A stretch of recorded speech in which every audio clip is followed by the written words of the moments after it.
ถ้าจะเอาให้ดีเลยนะครับสำหรับการทันเนี่ยถ้าเป็นไปได้เนี่ยพยายามให้มันเกิน7 เมล็ดไว้ยิ่งเราคัดเยอะเนี่ยเราก็จะยิ่งเจออะไรที่แปลกใหม่เยอะแต่บางคนเนี่ยก็อาจจะสนใจทั้งเรื่องผลผลิตทั้งเรื่องกลิ่นทั้งเรื่องสีทั้งเรื่องขนาดดอกคือต้องดูทุกอย่างนะครับ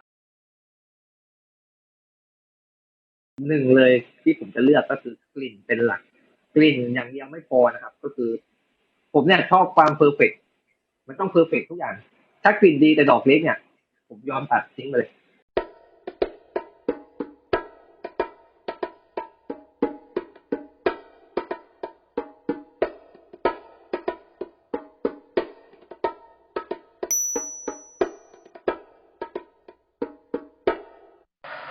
What's the job you have at that location, Joe?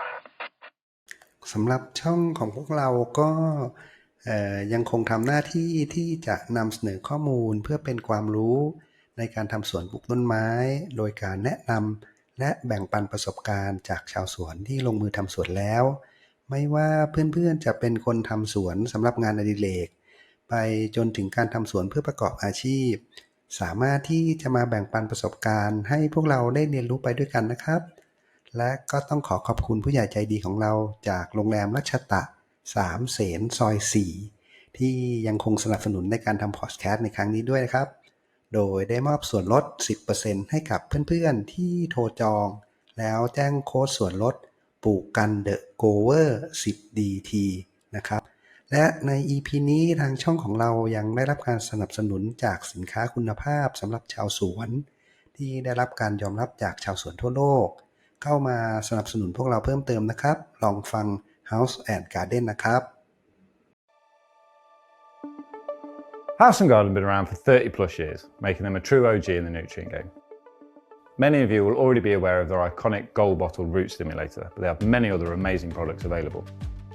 They started back in Holland in the early 90s, then moved to Humboldt County, California, the home of the Emerald Triangle. Regardless of the move and remaining true to their roots, all the formulations for their products have remained the same.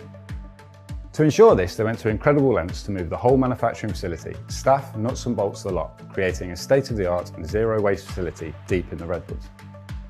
This is where we introduce you to these Super 6 products, which will ensure you get the best out of your growth.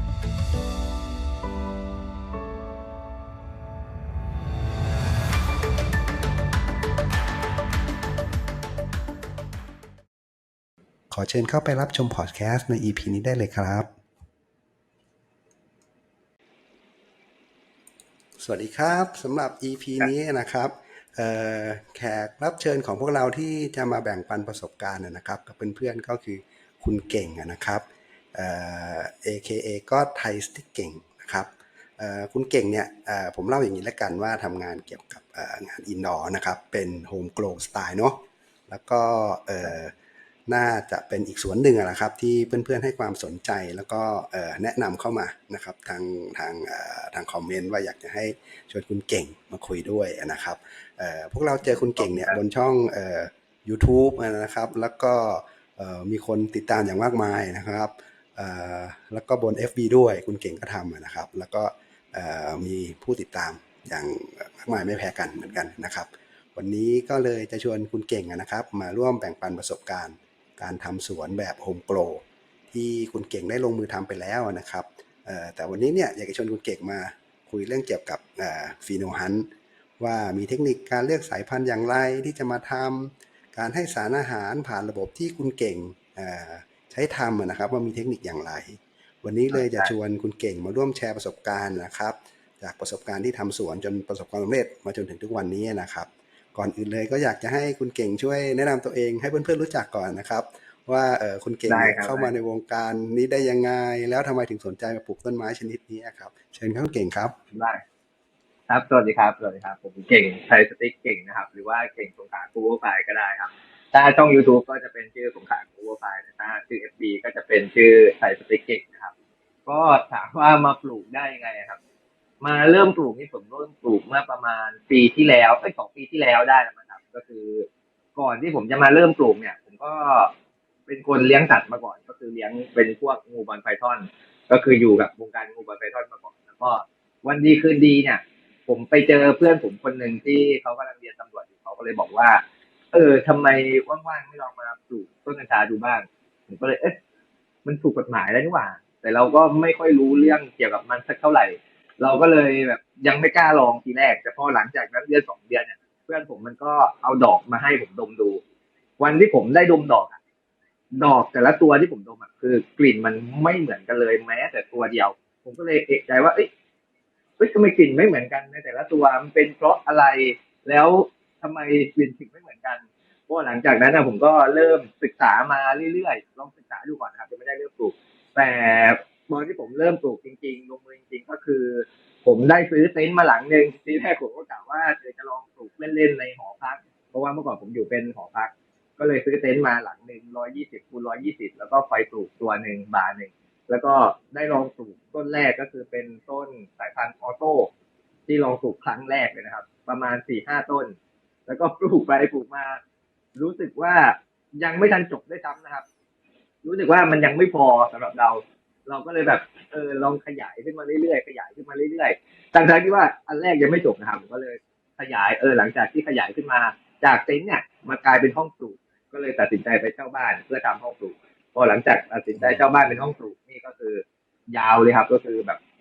เยอะขึ้นทำได้จนจบในครอบแรกก็เป็นออโต้เหมือนกันครับจะเป็นออโต้ของฟาสบัตที่ปลูกครั้งแรกเลยครับจะเป็นสายพันธุ์บานาน่าปัปเปิลพันธุ์ผมปลูกมา3 ต้นแล้วผมก็เลยสังเกตต้นที่ผมปลูกอะว่าดอกมันไม่เหมือนกันกลิ่นมันไม่เหมือนกันมันเป็นเพราะอะไรวะที่แรกผมไม่รู้ด้วยซ้ำนะครับว่ามันเป็นเพราะฟีโนหรืออะไรผมก็พยายามหาข้อมูลมาเรื่อยก็เลยรู้ว่ามันเป็นเพราะฟีโนที่ทำให้กลิ่นไม่เหมือนกันผมเลยหลงไหลในแบบในกลิ่นของมันมากกว่ากลิ่นผมพยายามหากลิ่นที่ผมชอบผมถูกใจคือกลิ่นที่ใช่สำหรับตัวเองอะครับผมพยายามหากลิ่นนั้นมานานมากแต่ก็ยังไม่เจอสักทีตอนนี้ก็กำลังพยายามหาอยู่เหมือนกันครับก็เลยทำมาเรื่อยๆจนถึงตอนนี้ประมาณนี้ครับสำหรับการปลูกครั้งแรกครับก่อนก่อนที่จะลงไปในเรื่องของฟีโนฮันต์นะครับอยากจะให้คุณเก่งช่วยบอกสไตล์การทำสวนโฮมโกลของคุณเก่งให้เพื่อนๆก่อนนะครับว่าคุณเก่งปลูกแบบไหนนะครับปลูกเป็นสไตล์ซอยโคโค่ไฮโดรออร์แกนิกหรือแบบผสมผสานนะครับนะฮะก็ผมปลูกตอนนี้นะครับตอนนี้จะใช้เป็นโคโค่เป็นหลักเลยแต่ก่อนหน้านี้ที่ผมปลูกอ่ะผมจะใช้เป็นดินปลูกส่วนตัวถ้าถามผมนะผมชอบดินปลูกมากที่สุดเพราะว่าไม่รู้ทำไมนะครับไม่รู้ว่าผมมีความรู้สึกอยู่คนเดียวหรือเปล่าผมมีความรู้สึกว่าดินเนี่ยการปลูกด้วยดินเนี่ยมันมีกลิ่นอะไรบางสิ่งบางอย่างจากดินที่มันดันตัวดอกเนี่ยทำให้ตัวดอกเนี่ยมันมีกลิ่นที่ดีขึ้นแปลกขึ้นผมก็เลยชอบปลูกดินแต่เมื่อผมมาลองโคโค่ดูนะตอนนี้เนี่ยผมรู้สึกว่าโคโค่ให้ผลผลิตที่ใหญ่แต่ถ้าเกิดว่าดอกที่เราเอามาปลูกเนี่ยหรือปีโนที่เราเอามาปลูกเนี่ยมันยังไม่ดีมากอ่ะก็คือกลิ่นมันก็อาจจะยังไม่ดีแต่ถ้าเราเอาฟีโนที่ดีๆมาปลูกกับโคโค่เนี่ยกลิ่นมันก็จะดีมากแบบดีกว่าที่เราปลูกดินเยอะเลยครับสำหรับการปลูกตอนนี้แล้วก็ล่าสุดผมก็ได้ไปลองล็อกคูมาแต่ว่าก็ยังไม่จบเหมือนกันก็ต้องรอดูว่าเป็นยังไงแต่ตอนนี้ครับจะปลูกโคโค่เป็นหลักเลยก็รู้สึกว่าชอบโคโค่มากกว่าล็อกคูแต่ว่าก็ยังแอบรักดินอยู่ประมาณหนึ่งสำหรับในการปลูกตอนนี้ครับครับผมขอเริ่มจากข้อมูลเบื้องต้นให้พวกเราก่อนดีกว่าอย่างนี้นะครับว่าอยากจะให้คุณเก่งช่วยบอกเพื่อนๆก่อนได้ไหมครับว่าฟีโนฮันติงคือการทำอะไรในขบวนของการปลูกต้นไม้อะครับฟีโนฮันติงครับถ้าเอาแบบความรู้สึกผมเลยแล้วกันนะครับหรือว่าเป็นข้อมูลที่ผมแบบผมดูมาสักนิดหนึ่งแล้วกันนะครับการฟีโนฮันสำหรับผมเนี่ยอาจจะแตกต่างจากคนอื่นนะครับสำหรับการฟีโนฮันของผมเนี่ยมันเป็นการค้นหามากกว่าครับค้นหาและเลือกกลิ่นที่ใช่สำหรับเราหรือว่ากลิ่นที่ใช่สำหรับคนอื่นส่วนตัวเนี่ยผมจะมองเป็นแบบนี้มากกว่านะครับสำหรับการฟีโนฮันแล้วก็ถ้าในเชิงธุรกิจเนี่ยมันก็ถือว่าเป็นการเลือกสิ่งที่จะสามารถทำเงินให้เราได้มากที่สุดเหมือนกันก็คือถ้าเราเจอกลิ่นที่ใช่แล้วเวลาเราปล่อยไปเนี่ย มันอาจจะถูกใจคนอื่นหรือถูกใจใครเนี่ยเราก็สามารถเอามาทำเงินต่อได้ แต่ถ้าความหมายโดยรวมสำหรับผมเนี่ยหลักๆเลยก็คือค้นหากลิ่นมากกว่ากลิ่นนี่คือที่สุดแล้วก็ความสวยของดอกฟอร์มต้นคือผมชอบค้นหาทุกสิ่งทุกอย่างเกี่ยวกับต้นกัญชาที่แบบมันแปลกใหม่มันไม่เหมือนใครครับไม่ซ้ำกับใครอันนี้คือการฟีโนฮันติ้งของผมเลยประมาณนี้ครับสำหรับการฟีโนฮันเนี่ยครับขออนุญาตถามแทนเพื่อนๆแล้วกันนะครับเป็นข้อมูลให้ว่าเราควรทำทั้งเพศผู้และเพศเมียไหมครับในส่วนของคุณเก่งทำอย่างไรอะครับในเรื่องการค้นหาตัวนี้ครับนะครับคือผมจะใช้แค่เพศเมียอย่างเดียวเลยครับก็คือเพศผู้เนี่ยผมจะตัดทิ้งไปเลยเพราะว่าหนึ่งคือผมไม่ใช่บรีดเดอร์นะครับก็เป็นแค่โกลเวอร์นักส่งที่ชอบในการฟีโนฮันมากชอบในการค้นหามากผมก็เลยเลือกใช้เป็นเฉพาะเพศเมียเท่านั้นครับในการค้นหาเพราะว่ามันง่ายกว่าการใช้เพศผู้เราต้องมาบรีดแล้วก็เราต้องมานั่งทดลองเองเราต้องมานั่งทำอะไรหลายๆอย่างเองเนี่ยอันนี้คือง่ายกว่าอยู่แล้วแล้วก็การค้นหาในเพศเมียเนี่ยถามว่ามันดีไหมก็ดีในระดับหนึ่งนะครับแต่ถ้าว่าเราบรีดเองเนี่ยเราก็สามารถทำมันได้เยอะขึ้นแต่ถ้าถามผมก็คือเพศเมียคือดีที่สุดนะครับในการฟีโนฮันอืมครับผมโดยพื้นฐานเนี่ยถ้าเราจะต้องเพาะเมล็ดจากการฟีโนเนี่ยฟีโนฮันติ้งเนี่ยคือเราจะเพาะจากโดยพื้นฐานนะครับโดยพื้นฐานเราจะต้องเพาะมันแบบ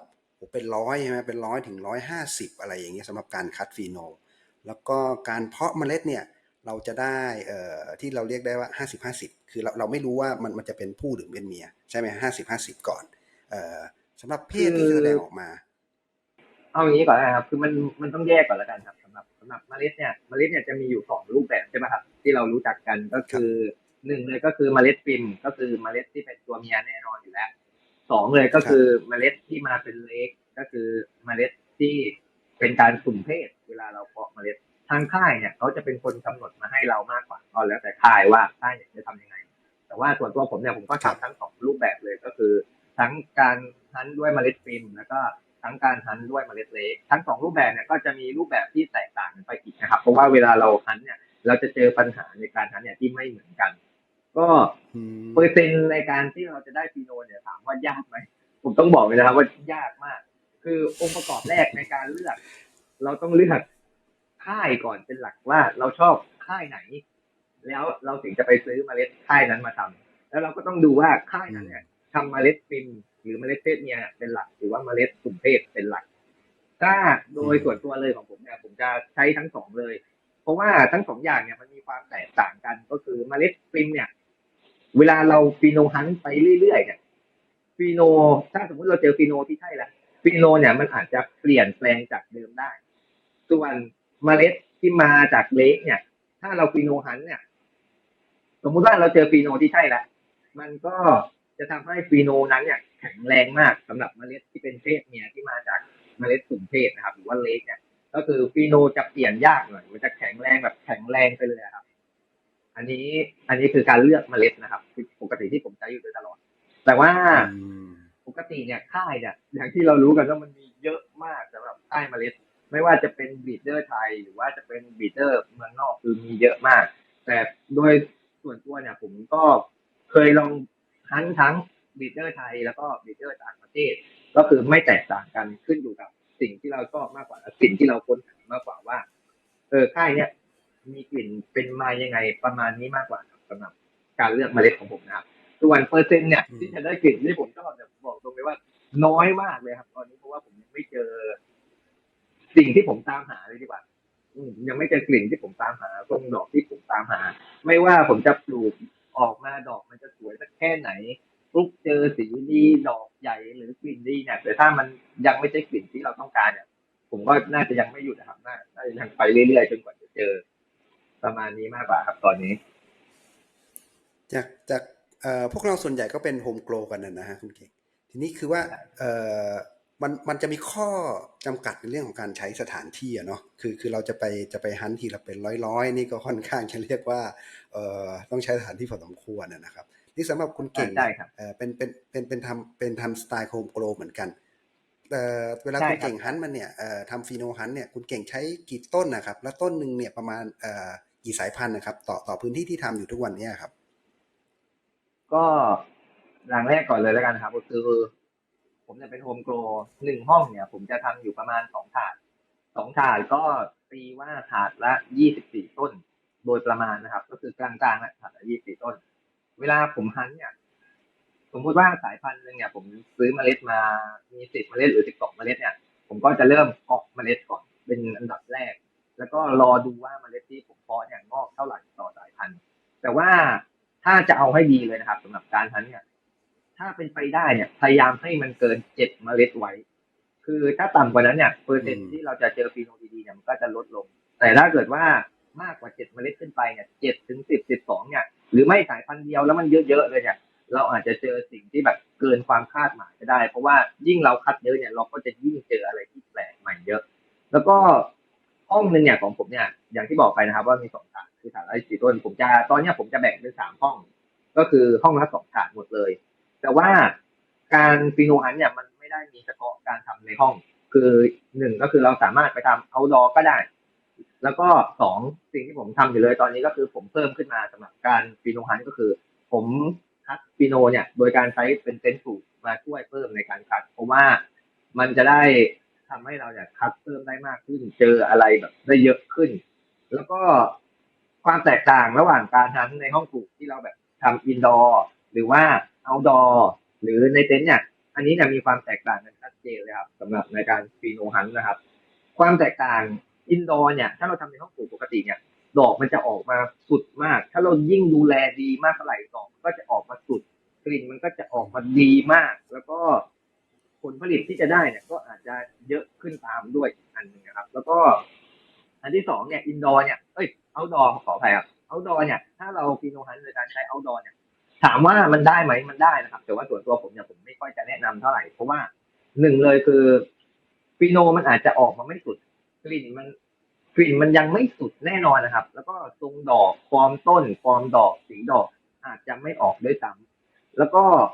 สามถ้าเราฟีโนฮันในเต็นท์เนี่ยอันนี้เนี่ยถามว่าได้ไหมได้นะครับแต่มันก็ยังไม่สุดเท่ากับการทำในห้องปลูกแบบอินดอร์แบบเต็มระบบแต่ว่าผมเคยฟีโนฮันในเต็นท์มาเนี่ย ถามว่าดอกมันไล่เลี่ยกันไหมกับอินดอร์ไล่เลี่ยกันมากครับคือดอกเนี่ยมันอาจจะเล็กกว่าที่เราปลูกในห้องปลูกประมาณหนึ่งแต่ถามว่ามันช่วยให้เราเลือกฟีโนได้ดีขึ้นไหมอันนี้ง่ายเลยครับเพราะว่าถ้าบางคนที่เป็นฮันเตอร์เนี่ยเขาเน้นเรื่องกลิ่นเป็นหลักเนี่ยเขาก็สามารถฟีโนฮันหรือว่าคัดฟีโนในเต็นท์ได้แบบสบายๆไม่ต้องสนใจอย่างอื่นสนใจแค่กลิ่นอย่างเดียวแต่บางคนเนี่ยเขาอาจจะสนใจทั้งเรื่องผลผลิตทั้งเรื่องกลิ่นทั้งเรื่องสีทั้งเรื่อง ขนาดดอกคือต้องดูทุกอย่างนะครับสำหรับบางคนผมก็เป็นส่วนหนึ่งที่ต้องดูทุกอย่างเหมือนกันเพราะว่าเราทำทั้งทีเราก็ต้องทำให้มันคุ้มอะครับก็เลยใช้วิธีการนั้นเนี่ยในห้องปลูกเนี่ยเป็นหลักไว้ก่อนแต่ว่าในเต็นท์เนี่ยก็ทำควบคู่เสริมไปด้วยแต่ว่าเอาดอเนี่ยคือไม่ค่อยได้ทำเลยครับเพราะว่ายังไงมันก็ไม่สุดแน่นอนเท่ากับในห้องปลูกอยู่แล้วครับอืม ครับผมโอ้เพื่อนที่ฟังมาก็ได้ข้อมูลเยอะแยะเลยนะครับจากคุณเก่งก็ลองเอาไปปรับใช้กันดูนะครับสำหรับพวกเราที่คิดจะเริ่มในเรื่องของการทำฟีโนฮันติงดูนะครับเอ่อส่วนต่อไปเนี่ยสำหรับการให้สารอาหารเนี่ยครับคุณเก่งเพราะว่าเราสังเกตต้นไม้เบื้องต้นอยู่แล้วจากการที่เราจะทำฟีโนฮันติงเนี่ยแต่ละเมล็ดที่มันงอกขึ้นมาเนี่ยมันมีความแตกต่างกันแน่นอน นะครับอย่างเงี้ยใช่โดยพื้นฐานเนี่ยความต้องการในเรื่องของสารอาหารก็คงจะต้องแตกต่างกันเหมือนกันนะครับทีนี้ใช่แต่ใช่ละความต้องการเนี่ยเราก็ควรจะต้องให้มันที่ไม่เหมือนกันหรือเปล่าครับหรือว่ายังไงครับคุณเก่งพอจะแชร์ประสบการณ์ตรงนี้ได้ไหมครับในเรื่องของการคือให้สารอาหารในเรื่องของถ้า การฟีโนฮันครับผมถ้าเป็นของผมเลยนะครับเวลาผมฟีโนฮันในห้องปลูกเนี่ยเรื่องการให้ปุ๋ยหรือสารอาหารเนี่ยปุ๋ยเนี่ยผมจะใช้เป็นปุ๋ยอากิน่านะครับจะใช้เป็นสูตรโรไลเป็นหลักแล้วก็เวลาผมให้สารสมมุติว่าผมฟีโนฮันก่อนแล้วกันนะครับฟีโนผมคัดฟีโนเนี่ย6 สายพันธุ์ใน1 ห้อง6 สายพันธุ์ก็ตีว่าเมล็ดละ4 เมล็ดสายพันธุ์ละ4 เมล็ดนะครับตัวเด็กก็ราวๆนี้นะครับ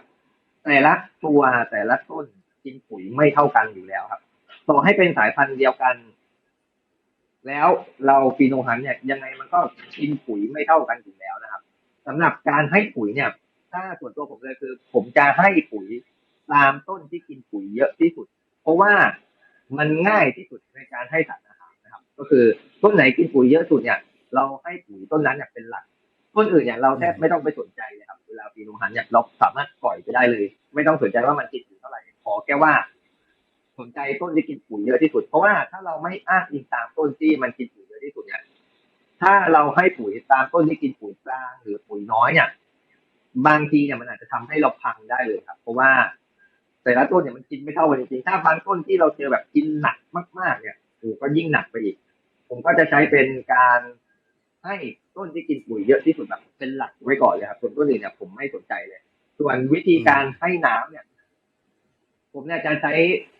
ปุ๋ยเป็นหลักเลยครับในการให้คือผมจะให้ปุ๋ยแทนน้ำนะครับเพราะว่าผมใช้เป็นโคโค่อยู่แล้วด้วยครับมันต้องใช้ปุ๋ยแทนน้ำตลอดอยู่แล้วก็ผมจะให้อยู่ประมาณนี้มากกว่าครับในการให้ปุ๋ยแล้วเรื่องสิ่งแวดล้อมครับเป็นยังไงบ้างครับไม่ว่าจะเป็นเรื่องของความชื้นอุณหภูมิ CO2 แสงคุณเก่งใช้ยังไงครับในการทำฟีโนฮันติงเนี่ยครับคือสภาพแวดล้อมในการฟีโนฮันนะครับบางทีเราไม่ต้องไปฟิกมันมากก็ได้ครับเราฟิกหลักๆก็คือเรื่องการให้ปุ๋ยก่อนแล้วกันครับเพราะว่าปัญหาที่มันจะเกิดกับฟีโนฮันเนี่ยก็คือการให้ปุ๋ยเนี่ยเป็นอันดับแรกส่วนสภาพแวดล้อมเนี่ยส่วนตัวเนี่ยผมจะเซตค่าตามปกติอยู่แล้วครับก็คือไม่ว่าจะเป็นเรื่อง VTD อุณหภูมิความชื้นสัมพัทธ์แล้วก็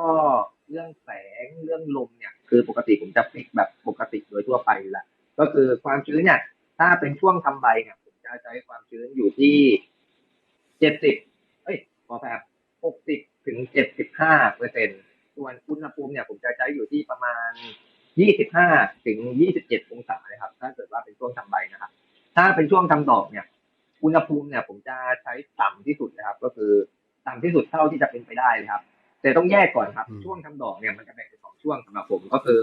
ช่วงทำดอกช่วงแรกก็คือช่วงทำดอกวีค1 ถึงวีค3ช่วงทำดอกช่วงสุดท้ายก็คือช่วงทำดอกวีค4 ถึงวีค9ช่วงทำดอกช่วงแรกเนี่ยวีค1 ถึงวีค3เนี่ยผมจะใช้อุณหภูมิความชื้นเนี่ยแบบในช่วงทำใบเลยครับก็คือใช้ตามกับช่วงทำใบเลยแต่ช่วงทำดอกวีค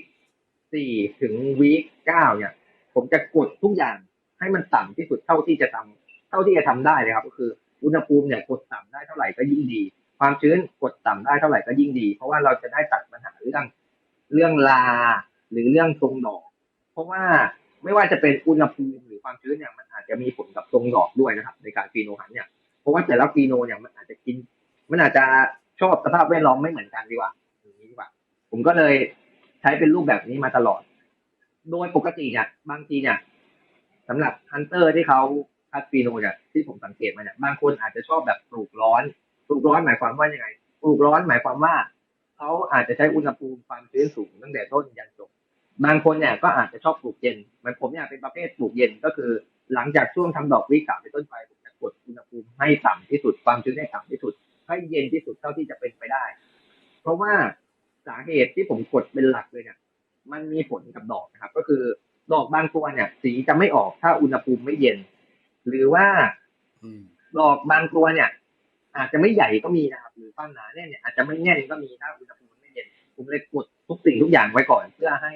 ผลผลิตที่ออกมาเนี่ยทั้งแน่นทั้งใหญ่ทุกตัวแบบไม่มีตัวไหนไม่แน่นจะใช้เป็นประมาณนี้มากกว่าในสภาพแวดล้อมโอ้เพื่อนได้ข้อมูลเยอะแยะเลยนะครับลองครับผมต่อเลยครับคุณเก่งต่อเลยครับส่วนเดี๋ยวผมเสริมนิดนึงนะครับขอเสริมเรื่องค่าแสงนะครับเรื่องแสงเนี่ยในการฟีโนฮันเนี่ยแสงเนี่ยผมก็ไม่ได้ฟิกอะไรมากมายนะครับผมก็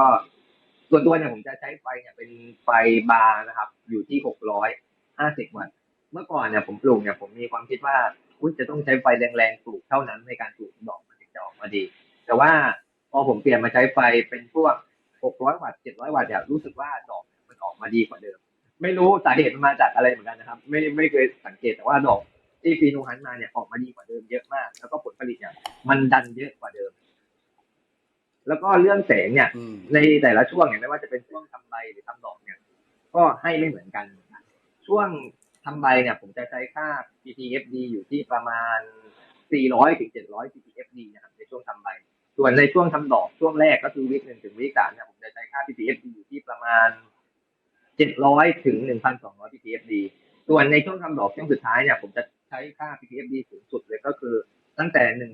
1,200 ถึง 1,600 ppfd เลยครับส่วนอย่างอื่นเนี่ยอย่างเช่น CO2 ผมก็ใช้ตามการปลูกปกตินะครับก็คือใช้ค่า CO2 อยู่ที่ประมาณช่วงทำใบเนี่ยค่า CO2 เนี่ยจะอยู่ที่ประมาณ 400 ถึง 700 ppm นะครับส่วนช่วงทำดอกเนี่ยผมจะใช้ค่า CO2 อยู่ที่ 1,200 ถึง 1,600 ppm นะครับก็คือมีเท่าไหร่อัดสุดเลยเพื่อให้ได้เห็นดอกที่เราฟีโนฮันเนี่ยออกมาดีที่สุดเท่าที่จะเป็นไปได้ครับ อืมอันนี้อันนี้คุณเก่งมีการเทรนต้นไม้ด้วยไหมครับเนี่ยสำหรับการที่ปลูกเพื่อทำการฟีโนฮันติงเนี่ยครับไม่นะครับการเทรนของผมเนี่ยมันก็มีอย่างหนึ่งนะครับก็คือการท็อปปิ้งแต่ว่าเทรนอย่างอื่นเนี่ยอย่างเช่น LSD หรืออะไรอื่นๆเนี่ยคือไม่ได้ทำนะครับเอาแค่ท็อปปิ้งอย่างเดียวเพราะว่าเวลาเราฟีโนฮันเนี่ยถ้าเราเทรนมากไปเนี่ยบางทีต้นมันอาจจะใหญ่ไปหรือเล็กไปได้ผมส่วนตัวเนี่ยผมจะปลูกด้วยโกโก้ขนาด1 แกลลอนด้วยครับมันเลยตัดปัญหาเรื่องการเทรนอย่างอื่นออกไปได้เลยไม่ว่าจะทำ LSD หรืออะไรเนี่ยคือทำไม่ได้เลยครับ ทำได้แค่เราสามารถท็อปปิ้งให้เท่านั้น ส่วนการท็อปยอดเนี่ยผมจะท็อปแค่รอบเดียวในการฟีโนฮันเลยก็คือท็อปในช่วงทำใบวิที่1หรือว่าช่วงทำใบวิที่2ก่อนที่เราจะเริ่มตัดไฟทำดอกผมจะเป็นวิธีการท็อปแบบนี้ ส่วนการท็อปเนี่ยผมจะดูเรื่องโหนดเป็นหลักเลยครับก็คือถ้าต้นเนี่ยมันมีโหนดอยู่ที่ประมาณ8 โหนดขึ้นไปเนี่ยผมจะเริ่มท็อปได้แล้วก็คืออย่างอื่นผมไม่ได้สนใจเลยผมจะ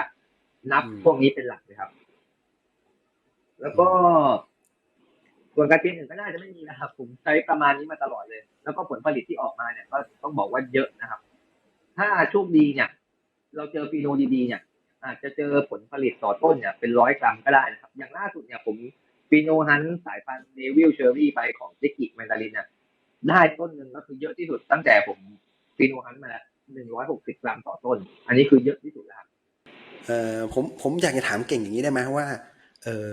ผมเคยได้ยินเทคนิคนึงมาเนี่ยนะมันเป็นอย่างนี้ว่าไอการทำให้ต้นไม้มันเครียดเนี่ยต้นไม้มันจะมีการตอบสนองบางอย่างออกมา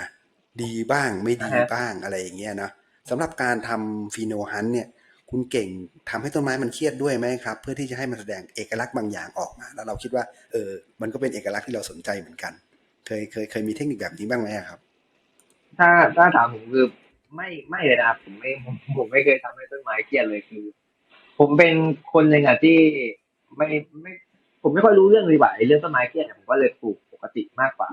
แต่ว่าผมก็เคยได้ยินมาเหมือนกันว่าการทำให้ต้นไม้เครียดเนี่ยบางทีเนี่ยต้นอาจจะผลิตไตโคมให้เราเยอะขึ้นอาจจะทำให้ดอกเราดีขึ้นหรืออาจจะทำให้ดอกเราแย่ลงแต่ผมส่วนตัวคือผมไม่เคยลองเลยนะก็เลยใช้วิธีการปลูกปกติมากกว่า แต่ถ้าจากประสบการณ์เลยสิ่งที่ผมเคยเจอเลยก็คือเวลาต้นไม้เครียดสมมุติถ้าเราฟีโนฮันเนี่ยเมล็ดที่เป็นเมล็ดฟิล์มเนี่ยหรือว่าเมล็ดเพศเมียเนี่ย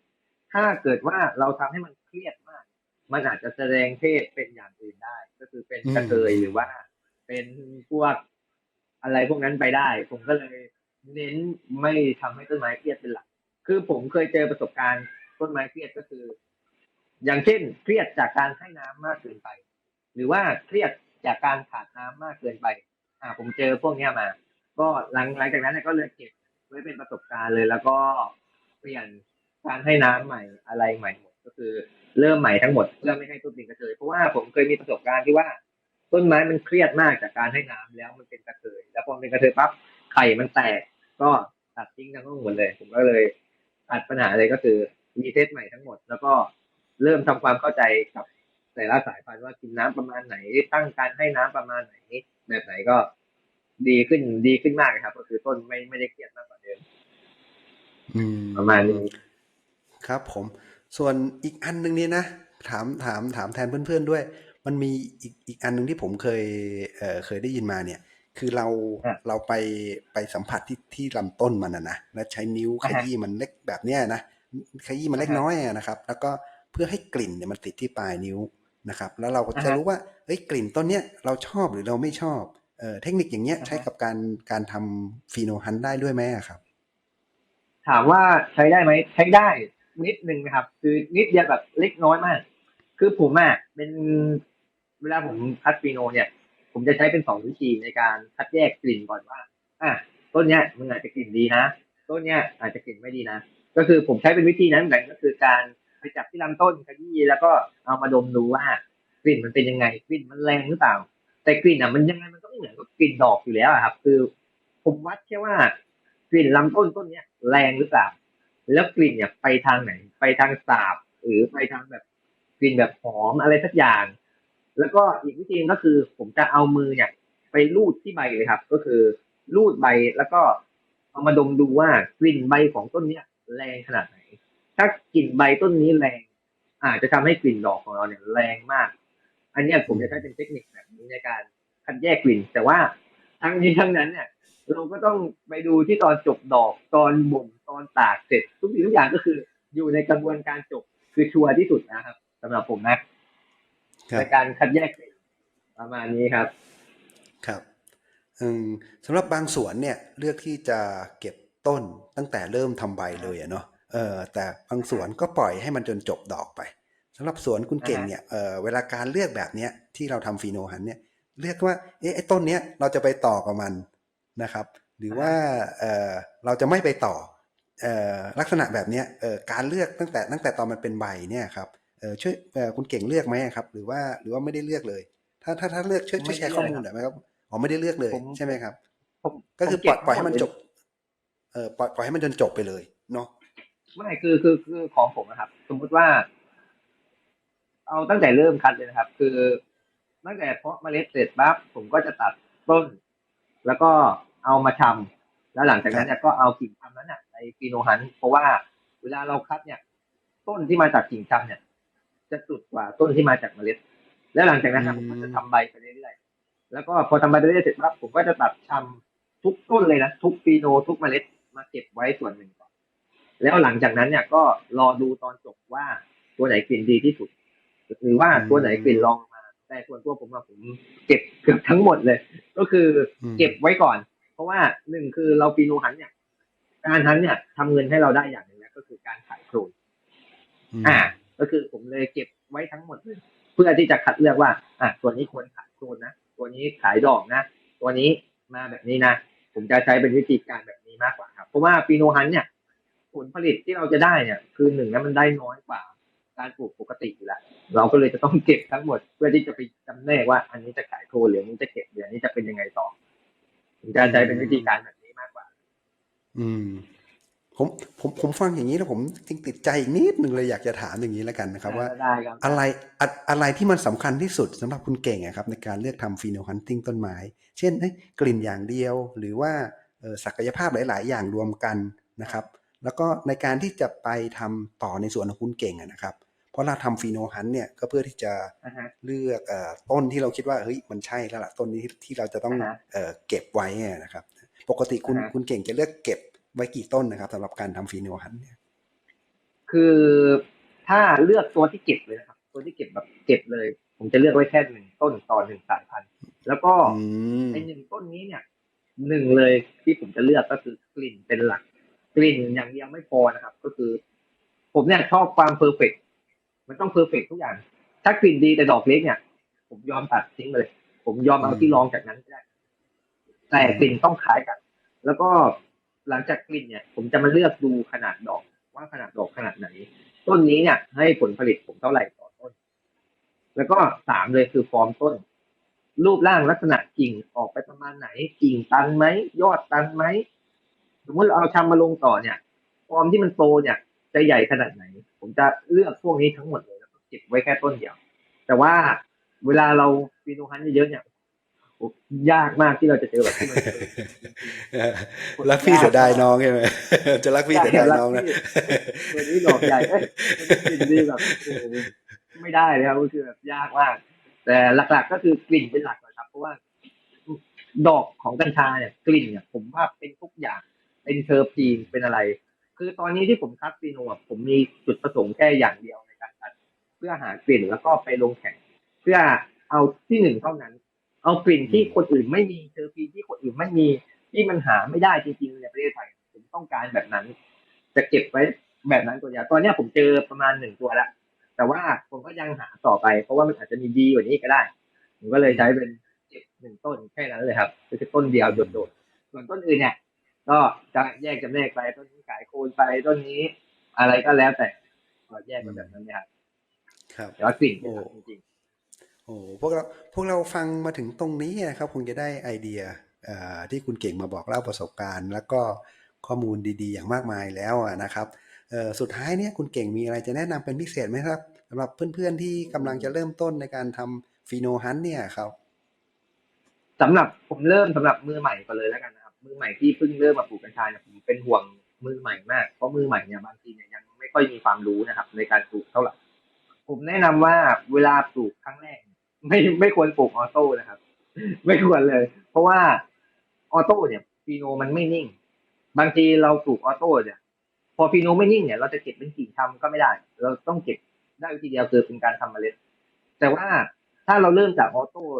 เลยเนี่ย คุณจะไม่พลาดแบบผมเลยที่ไปปลูกออโต้ก่อนคุณจะไม่มีการเสียเวลาอะไรทั้งสิ้นคุณจะเจอแต่สิ่งที่ดีๆเลย ส่วนขั้นตอนการปลูกเนี่ย อันนี้เนี่ยก็เอาที่ถนัดได้เลยไม่ว่าจะเป็นดินหรือโคโค่หรืออะไรหรือปุ๋ยอะไรก็แล้วแต่เนี่ยเอาที่เราถนัดเลย แต่แนะนำเลยว่าไม่ควรไปปลูกออโต้ก่อนเพราะว่าผมไม่อยากให้มือใหม่เนี่ยมาพลาดแบบผมที่เคยพลาดมาก่อน ประมาณนี้ครับ ครับสำหรับเพื่อนๆที่สนใจครับผม ส่วนในการฟีโนฮันเนี่ยผมแนะนำส่วนในการฟีโนฮันเนี่ย อย่างที่ผมบอกไปนะครับว่าหนึ่งเลยคือเราต้องดูก่อนว่า เราชอบดอกแบบไหนคือเวลาเราจะฟีโนฮันนะครับพยายามเดินไปร้านนู้นร้านนี้ร้านนั้นร้านที่ขายช่อดอก เราพยายามเดินเข้าไปดูนะครับ แล้วก็เราเดินเข้าไปดมดูให้หลายๆร้านว่าสายพันธุ์เนี้ยกลิ่นเป็นประมาณไหน ดอกเนี้ยกลิ่นเป็นประมาณไหนเพื่อเราจะเจอแนวทางกลิ่นที่เราชอบบางคนอาจจะชอบกลิ่นแก๊สบางคนอาจจะชอบกลิ่นผลไม้บางคนอาจจะชอบกลิ่นไม่เหมือนกันเลยชอบซานติว่าชอบอินดิก้าถ้าเราไปดมในแต่ละร้านเนี่ยเราจะรู้เลยทันทีว่ากูชอบกลิ่นประมาณเนี้ยเราชอบกลิ่นประมาณเนี้ยเราจะเริ่มแนวทางไหนในการคัดฟีโนอันนี้ผมแนะนำเลยเพราะว่าถ้าเรา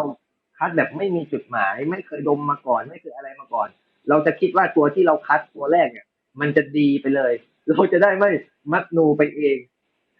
ประมาณนี้ครับเราจะได้รู้ว่าของเขาเป็นยังไงด้วยครับสำหรับเพื่อนที่สนใจการทำสวนสไตล์คุณเก่งนะครับและอยากจะติดตามสามารถเข้าไปติดตามทางไหนได้บ้างครับคุณเก่งช่วยฝากข้อมูลไว้ให้เพื่อนๆหน่อยเดี๋ยวผมจะทิ้งไว้ที่ลิงก์ใต้วิดีโอนี้ด้วยครับได้ครับก็สำหรับคือผมนะครับผมทำช่อง YouTube อยู่แล้วนะครับก็สามารถไปติดตามในช่อง YouTube สงขลา Cover Fire ได้ครับในช่องเนี่ยก็สอนทุกอย่างเลยครับแบบไม่มีกั๊กเลยครับแบบอยากรู้อะไรพิมพ์ได้เลยครับเจอหมดก็คือไม่ว่าจะเป็นเรื่องการให้น้ำการปลูกคอปสเตอร์ลิงหรืออะไรก็แล้วแต่เนี่ยผมสอนหมดทุกอย่างการเคลียร์ใบการอะไรทุกอย่างที่ผมทำคือผมลงไว้ในช่องหมดผมไม่เคยมีไม่มีคำว่าไม่บอกหรือไม่มีหรือคำว่ากั๊กเนี่ยไม่อยู่ในหัวผมเลยผมบอกทุกอย่างแค่ว่าเราจะสามารถเอาไปปรับใช้กับอุปกรณ์ที่เรามีได้หรือเปล่าแต่ว่าขอแค่ว่าให้เชื่อแล้วกันครับว่าสิ่งที่ผมบอกเนี่ยมันจริงเพราะว่าจากประสบการณ์เลยคือผมเจอมาเยอะมากแล้วก็อีกช่องทางหนึ่งก็จะเป็น Facebook อันนี้ส่วนใหญ่เนี่ยผมจะเอาไว้ลงผลงานมากกว่าใน Facebook ส่วน IG เนี่ยก็สามารถไปติดตามได้ครับ IG ไปสติ๊กเก่งแต่ว่า IG เนี่ยก็จะลงผลงานเป็นหลักเหมือนกันแต่ถ้าใน Facebook เนี่ยไปสติ๊กเก่งเนี่ยผมก็จะชอบสอนเป็นพวกวิธีการผสมปุ๋ยอะไรแล้วแต่ต่างๆหรือว่าผมได้ของอะไรใหม่ๆมาเนี่ยผมก็จะชอบแนะนำให้เพื่อนๆได้ดูกันว่าอันนี้ดีอันนี้ไม่ดีแต่ใน YouTube เนี่ยคือเป็นหลักอยู่แล้วครับก็สามารถดูได้ที่ช่องสงขลา Cover Fire ครับผมสำหรับวันนี้ก็ต้องขอบคุณคุณเก่งมากๆนะครับที่มาเป็นแขกรับเชิญส่วนเพื่อนๆที่เข้ามาชมแล้วนะครับแล้วชอบการพูดคุยแบบนี้ก็สามารถช่วยกดติดตามกดแชร์กดกระดิ่งแจ้งเตือนนะครับเพื่อที่จะได้ไม่พลาดในการติดตามในตอนต่อๆไปนะครับแล้วก็เพื่อนๆสามารถเข้ามาคอมเมนต์ได้นะครับว่าอยากจะให้เราไปชวนนักปลูกท่านไหนมาร่วมแชร์ประสบการณ์ในการทำสวนแบบนี้นะครับขอบคุณคุณเก่งอีกครั้งหนึ่งนะครับแล้วถ้ามีโอกาสอีกครั้งนะครับก็อยากจะเชิญคุณเก่งมาร่วมพูดคุยแชร์ประสบการณ์อย่างนี้อีกนะครับสำหรับวันนี้ก็ต้องขอลาไปแล้วนะครับแล้วเจอกันใหม่ในตอนต่อไปนะครับผมสวัสดีครับสวัสดีครับสวัสดีครับสวัสดีครับ